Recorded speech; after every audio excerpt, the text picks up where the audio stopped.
Hello everyone, welcome to my channel. అందరూ ఎలా ఉన్నారు? బాగున్నారా? మేము బాగున్నాము. మీరందరూ ఎలా ఉన్నారండి? నేను ఈరోజు పొటాటో ఫ్రై చేస్తున్నాను.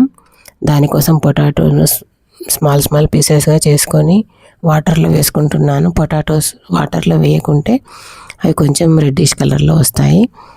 ఆ వాటర్లో వేసుకొని పెట్టుకున్నాను. ఆ తర్వాత స్టవ్ పైన ప్యాన్ పెట్టి అందులో జీలకర్ర, ఆవాలు, ఎండుమిర్చి, తాలింపు దినుసులు, శనగపప్పు అవన్నీ వేసుకొని ఫ్రై చేసుకున్నాను.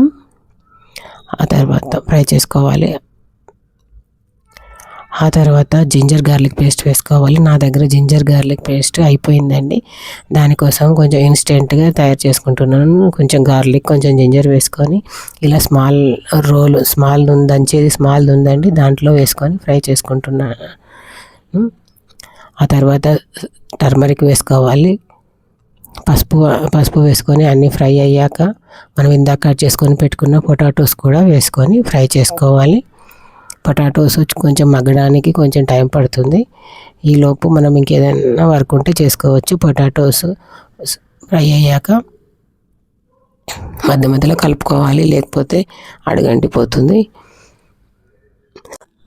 పొటాటోస్ మధ్యలో కలుపుకోవాలండి, లేకపోతే కిందన అడుగంటిపోతుందండి. పొటాటో ఫ్రై అలా క్రంచీగా వచ్చే వరకు ఫ్రై చేసుకోవాలి.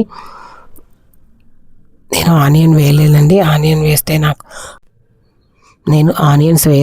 ఆనియన్స్ వేస్తే పొటాటో ఫ్రై క్రంచీగా రాదండి, కొంచెం మెత్తగా వస్తుంది. పొటాటో ఫ్రై తొందరగా ఫ్రై అవ్వదు, దానికోసం ఆనియన్స్ వేయలేదు. కరివేపాకు, కొత్తిమీర అన్నీ వేసుకొని ఫ్రై చేసుకోవాలి.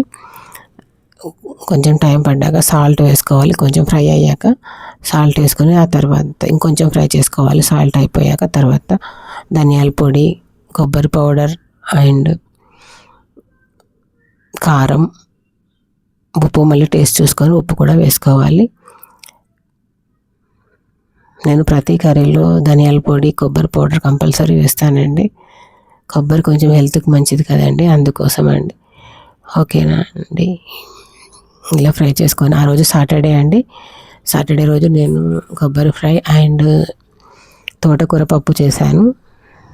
చాలా టేస్టీగా వచ్చింది, చాలా యమ్మీగా వచ్చినాయండి. మీకు ఎవరికైనా నచ్చితే చేసుకోండి. Okay, thank you, bye.